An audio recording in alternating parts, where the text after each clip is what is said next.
नमस्कार दोस्तों। मार्केट में आज हुआ क्या है?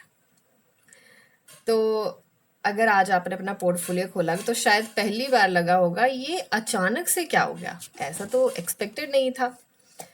सुबह तक तो बिल्कुल ठीक लग रहा था, नॉर्मल लग रहा था सब कुछ, लेकिन दोपहर में निफ्टी गिरने लगा, बैंक निफ्टी टूटा, मिड कैप स्मॉल पैक सारे जो भी थे, बेसिकली सारा का सारा मार्केट रेड हो गया। और सबसे खतरनाक बात यह है कि ये गिरावट किसी एक कंपनी की वजह से नहीं थी। जब पूरा मार्केट एक साथ गिरता है तो उसका कोई बड़ा कारण होता है।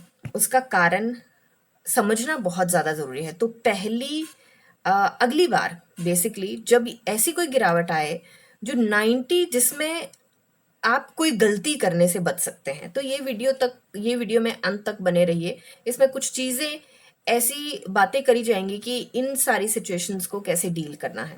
सबसे पहली बात तो जो 90% रिटेल इन्वेस्टर करते हैं, आज मैं आपको सिर्फ ये बताऊंगी कि मार्केट क्यों गिरा। मैं आपको वो चेन रिएक्शन समझाऊंगी जिसकी वजह से लाखों इन्वेस्टर पैनिक में बेचते हैं और स्मार्ट मनी वहीं से खरीदना शुरू कर देती है। तो चलिए स्टार्ट करते हैं। आखिर मार्केट गिरी क्यों? उसका ट्रिगर क्या था? आज मार्केट में कई सारे फैक्टर का प्रेशर आया है। मिडिल ईस्ट में बढ़ते हुए जियोपॉलिटिकल टेंशन, ग्लोबल मार्केट का सेंटीमेंट थोड़ा सा डाउन चला गया, तो यहाँ पे हुआ एक फैक्टर। इसके साथ साथ हमारे क्रूड ऑयल की कीमतों में तेज उछाल देखने को मिला। ठीक है, इंडिया अपनी ज़रूरत का ज़्यादातर क्रूड ऑयल जो है वो इंपोर्ट करता है, इसलिए ऑयल महंगा होने का मतलब है इन्फ्लेशन बढ़ने का खतरा, कॉर्पोरेट मार्जिन का दबाव और इन्वेस्टर्स का रिस्क कम करने की कोशिश। लेकिन अगर सिर्फ वही वजह होती तो इतनी तेज गिरावट शायद नहीं आती। असली कहानी एक्चुअल में अब शुरू होती है। तो असली कहानी ये है, यहाँ पे एंट्री होती है एफआईआईज की। जो फॉरेन इंस्टीट्यूशनल इन्वेस्टर, जिनको हम एफआईआईज कहते हैं, बड़ी मात्रा में सेलिंग स्टार्ट कर देते हैं, बड़ी क्वांटिटी, बहुत ज़्यादा सेलिंग आने लगती है, तो मार्केट में सप्लाई अचानक से शूट अप करती है, अचानक से बढ़ जाती है। और उसकी वजह से क्या होता है, प्राइस जो है नीचे आने लगता है।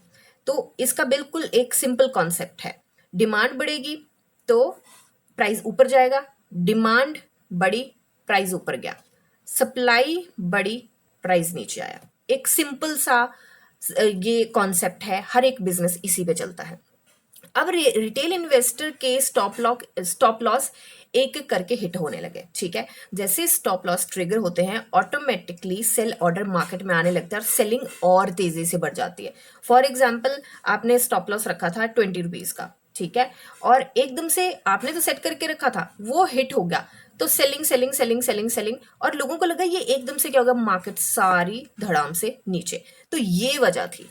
ठीक है, लेकिन अभी भी कहानी यहाँ पे खत्म नहीं होती है। अब आते हैं एल्गोरिदम्स।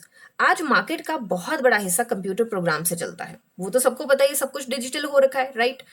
तो ये program price, volume and movement देख के सेकेंड्स में ऑर्डर एग्जीक्यूट करते हैं। मतलब एफआईआई सेलिंग्स, यहाँ पे थोड़ा सा इसको क्लेम कर लेते हैं, मतलब एफआईआई सेलिंग्स, उसके बाद स्टॉप लॉस का थोड़ा सा प्रेशर आ जाता है, उसके बाद एल्गो सेलिंग का प्रेशर आ जाता है, उसके बाद आती है पैनिक सेलिंग जो कि इमोशनल सेलिंग हम कहते हैं, उसके बाद आता है डर। ठीक है, तो ये चेन रिएक्शन बहुत छोटी न्यूज को भी बहुत बड़ी गिरावट का कारण बना देता है। हालांकि अगर देखा जाए तो ये वॉर बड़े टाइम से चल रही थी, बट सिर्फ वॉर अगर कारण बोले इसका कि वॉर की वजह से सारा कुछ हुआ है, तो मैं नहीं मानूंगी कि वॉर की वजह से सारा कुछ हुआ है। अब आगे क्या हो सकता है? अब सबसे बड़ा सवाल यह है कि क्या मार्केट यहीं से और गिरेगा? क्या ये और नीचे जाने वाला है? अभी के लिए अगर हम देखें तो हमें यहाँ पे देखने को मिली है गिरावट काफी स्ट्रॉन्ग। पर अब बात आती है कि क्या ये जो है और नीचे जाएगा या यहां से रिकवरी यू टर्न लेगा और ऊपर जाएगा?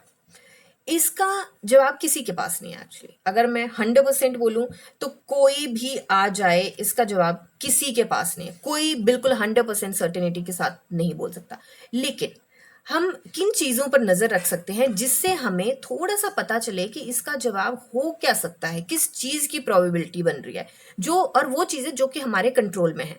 अगर आने वाले दिनों में मिडिल ईस्ट की सिचुएशन थोड़ी सी शांत होती है, क्रूड ऑयल थोड़ा सा स्टेबल होता है, पहले आ गया मिडिल ईस्ट, ठीक है, फिर आ गया हमारा ऑयल, ठीक है, ये दो चीजें आ गई, और फिर आ जाता है हमारा FIIs की सेलिंग।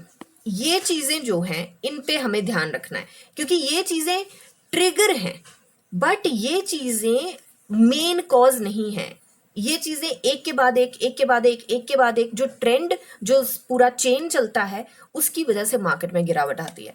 तो अब यहाँ पे मार्केट में रिलीफ रैली देखने को मिल सकती है। अगर ये सारी चीजें कंट्रोल होती हैं तो थोड़ी सी रिलीफ रैली हमें देखने को मिल सकती है। लेकिन अगर जियोपॉलिटिकल टेंशन जो है वो बढ़ती है, ऑयल लगातार ऊपर जाता है, शॉर्ट टर्म में वॉलेटिलिटी बनी रहती है, तो मतलब डायरेक्शन नहीं है, कोई कुछ समझ में नहीं आ रहा है कि किस डायरेक्शन में जा सकता है, क्लैरिटी अगर हमें नहीं मिली है, तो उस चीज के लिए मुझे लगता है कि थोड़ा सा कंफर्मेशन एंड थोड़ा सा स्टेबिलिटी न्यूज़ की, थोड़ा सा इन चीज़ों को लेके हमें अपडेट रहना पड़ेगा, नहीं तो और ज़्यादा यहाँ पे हमारा नुकसान हो सकता है। और नुकसान अगर आप मार्केट में नहीं भी और नुकसान ना भी होता है तो इस चीज़ को अपडेटेड क्यों रहना पड़ेगा, एंट्री कब बनानी है, हमें एंट्री पॉइंट भी तो चाहिए, क्योंकि मार्केट गिरी है, राइट, हमारी यहाँ पे मार्केट जो है वो गिरी है, तो हमें मौका भी तो चाहिए कि हम यहाँ से यू टर्न लेके ऊपर जा सकें, हमें पैसा भी तो कमाना है, तो इसके लिए अपडेटेड जरूर रहना पड़ेगा।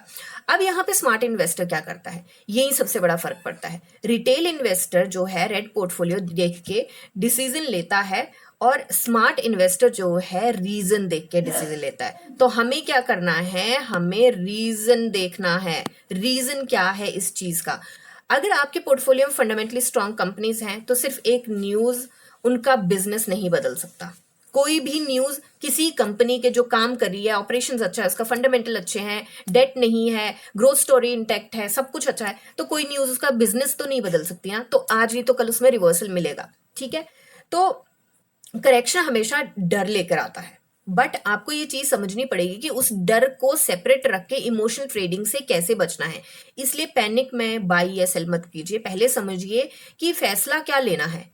अब आज की गिरावट सिर्फ एक मार्केट इवेंट नहीं थी, ये एक तरीके से रिमाइंडर भी था कि सिर्फ मार्केट सिर्फ कंपनीज से नहीं, सेंटिमेंट, लिक्विडिटी, साइकोलॉजी, ये सारी चीजों को मिला के चलती है। और जिस दिन आपने ये बात समझ ली, उस दिन मार्केट की गिरावट आपको कभी नहीं डरा पाएगी, बल्कि तैयार करेगी आपको कि कब एंट्री बनानी है, क्या करना है। अब यहाँ पे हम एक काम करते हैं, हम 1 आवर की कैंडल लेके चलते हैं, तो हमारी ये सारी चीजें जो है यहाँ पे कुछ हमें देखने को मिला था, एकदम से 1.32% डाउन गया था। अब यहाँ पे वॉर न्यूज लेके चलते हैं। वॉर न्यूज देखिए, यहाँ पे 1 डे अगो की है, ये हमारी आ गई 33 मिनट्स पहले की, ठीक है। उसके बाद हम थोड़ा सा लेके चलते हैं और नीचे 2 आवर्स अगो यहाँ पे लाइव चल रहा है, 2 आवर्स अगो। तो इन सारी चीजों का मैंने कुछ एक्स्ट्रा ऑर्डिनरी नहीं सर्च किया है, मैंने वॉर लेटेस्ट न्यूज सर्च किया है, वो सिर्फ यही किया और कुछ नहीं किया, और न्यूज पे मैंने कर दिया है। अगर आपको सिंपल तरीके से जानना है क्या चल रहा है, आप AI पे कर सकते हो,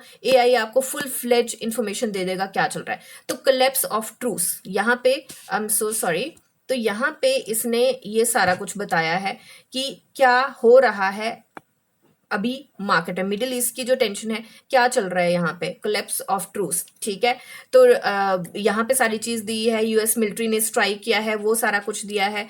ईरान ने क्या रिटेलिएट किया है, ईरान की रिटेलिएशन रही है, जो भी अटैक हुआ है उसके ऊपर रिटेलिएशन रही है, ग्लोबल मार्केट फॉल आउट रहा है। ये सिर्फ और सिर्फ यहीं का नहीं है कि इंडिया का है, ये सब जगह चल रहा है। तो इजराइल लेबनान बॉर्डर पे क्या हो रहा है, तो आपको बहुत ज्यादा अगर मेहनत नहीं करनी है तो आप AI पे जाके भी कर सकते हो। वैसे मैं ये बोलूंगी कि सारे चीजों के लिए AI पे रिलाई मत करिएगा, कुछ चीजें होती हैं जो ह्यूमन को नहीं रिप्लेस कर सकती, AI हर एक चीज नहीं कर सकती है, उसके इमोशंस नहीं है उसमें, तो उस चीज को आपने समझना है थोड़ा सा अपनी अंडरस्टैंडिंग से। तो ये वॉर न्यूज के साथ अपडेटेड रहिए, एंड आई थिंक आपको ये चीज समझ आई होगी कि सबसे ज्यादा जरूरी ये नहीं है कि रेड की डरना है और ये क्या हो गया वो क्या हो गया, सबसे ज्यादा जरूरी ये है कि कहाँ एंट्री बनानी है और कहाँ एग्जिट लेना है। एंट्री से ज्यादा एग्जिट मायने रखता है। तो ये भी आपको समझ आ गया होगा टू कंक्लूड दिस वीडियो कि ये किसी भी छोटी न्यूज़ को चेन रिएक्शन जो है बहुत बड़ा ड्रामा क्रिएट कर सकता है मार्केट में। तो उस चीज़ के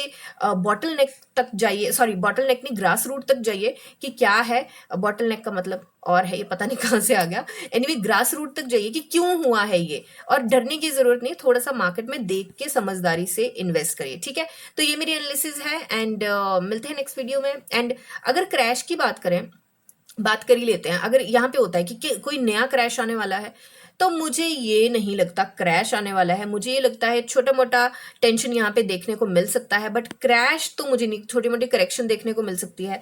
क्रैश क्रूज का मुझे लगता नहीं है। बाकी यू नेवर नो, अभी तक जो डेटा है उसके अकॉर्डिंग एनालिसिस, अगर डेटा चेंज होता है तो यू नेवर नो। तो ये मेरी एनालिसिस है। मिलते हैं नेक्स्ट वीडियो में, तब तक के लिए शुक्रिया एंड हैप्पी इन्वेस्टिंग।